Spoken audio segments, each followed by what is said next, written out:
Every single one of us gamers has a comfort zone when we play. Our favorite games, the classes in those games, and even specific activities that we like to do. Usually because it's the most fun, or we find it effortless, have a deep understanding of it, or some combination of these things. This year, I decided I wanted to completely break that trend for myself, pushing myself to do things and play things I normally barely touch.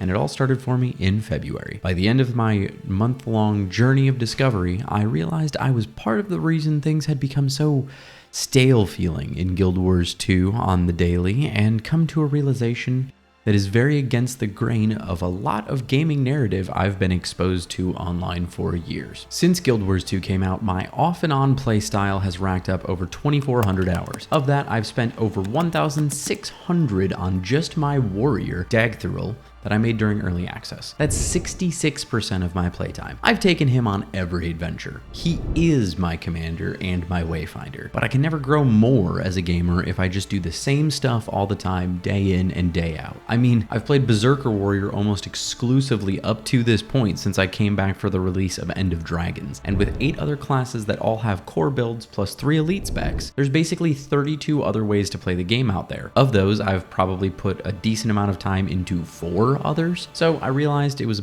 time to get out of that comfort zone. For February, I took a community poll, which resulted in Guardian being picked first. Of all the other classes, Guardian is one of my more played ones with over 170 hours before starting this challenge. Core Guardian was one of my frequent backups when I wanted something different, and I got pretty into some Dragon Hunter SPVP for a while. So the choice was clear. It had to be Willbender.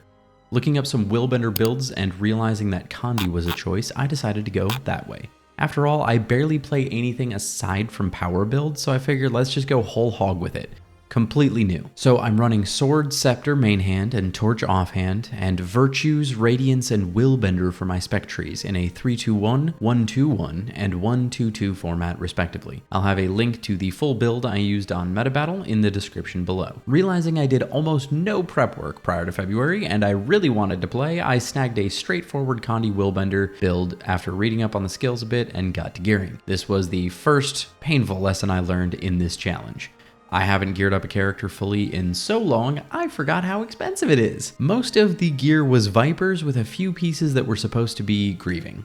I did buy instantly because I wanted to get this going rather than slightly cheaper buy order options. But even still, after it was all said and done and I used a few stat selectable pieces lying around in my bank, I still spent about 77 gold on everything. It certainly didn't help that I purchased the few mats I was missing to craft a couple of pieces of the Grieving stat set armor, only to realize I couldn't craft them due to not having the recipe. So there's a lesson for you. Fully research your gear before buying the materials. After realizing that, I gave up and just slapped the last slots with some Vipers gear and set out on my adventure with all 12,000 of my hit points. Very terrified, running headlong into danger with about half the hit points I'm used to having. I was overwhelmed with a lack of muscle memory, but things started going surprisingly well. I obviously got knocked around a bit getting started as I was having to think too hard about what buttons to push, and my soft warrior brain is just used to rolling my face across the keyboard, but eventually things started clicking and I was having a much easier time of it. It was very strange getting used to the build-up phase of combat, because typically with my warrior, the opening is the strongest part, and then it sort of tapers down a bit after the initial contact, whereas with this Condi build, things started off slow, but before I knew it, their health bar was plummeting faster than my friend's jaws when I pull up in the plush Siege Turtle whip. The hardest part of it all was really getting used to using the majority of my utility skills all the time.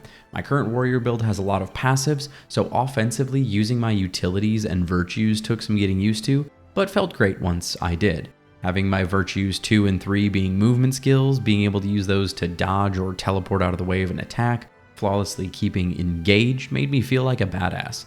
On top of that, still being able to watch offensive pressure being applied to enemies while I was busy dodging out of the way of stuff because my Condis were still up was really satisfying. Overall, by the end, I didn't even really feel my 12,000 hit points. I just got used to it. I was originally planning on playing around with a different Willbender build in World vs. World, but with the release of Helldivers 2 and a month of very long days at work, I switched to focus on just PvE open world gameplay so I could get a good grasp of just one build and get some good takeaways from this experience playing another class. So, what are those takeaways? Well, the most obvious was certainly the fact that I need to prepare prepare for the rest of these months a bit more ahead of time to save some gold and maybe even work towards unlocking recipes for the next month while I'm playing the current month, because my gold tends to leave my pocket just as fast as it comes in, much like real life. Next was the reminder that condition builds can be really fun. I played non-meta Bleed Warrior builds back in core SPVP, and I remember having so much fun with that. It brought my veteran commander heart some serious joy to reminisce on the good old days. Watching big tick numbers keep going up and up is pretty satisfying. Admittedly, this was a new video concept for me, and I feel like there's some improvements I can definitely make to the format.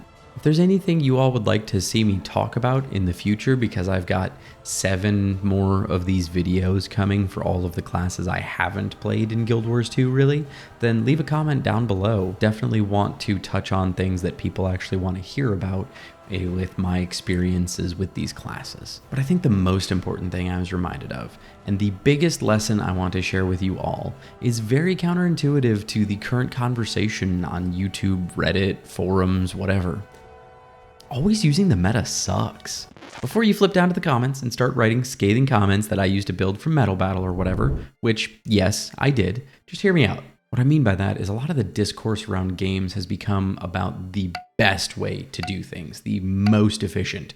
As someone who's played MMORPGs heavily since Wrath of the Lich King, it's not exactly new. While I played a meta battle copy build, I only played it for a month, and so everything felt new and fresh. I had to think what I was doing when I was going into combat, see if I could do things better. I got that slight feeling of being overwhelmed a couple of times only to push through and be fine.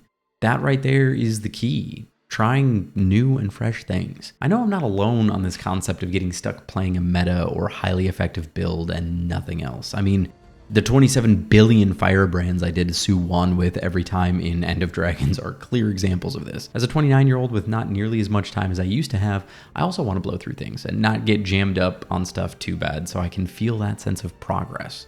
But I think sometimes a hyper focus on optimizing things takes the fun out of it, and we're left with this stale feeling because we have nothing left to think about as far as our builds or our combat. There's less going on in the game for us, and we burn out on things faster. We often play the same ways. I think if you're feeling stale in Guild Wars 2, or any game for that matter, maybe step back and smell the roses. Do something that isn't the most efficient just because it's fun. Find your own build, even if it's wacky, and if it can do what you need it to do, then who cares? Save those perfectly tuned builds for clearing raids and strikes or structured PvP.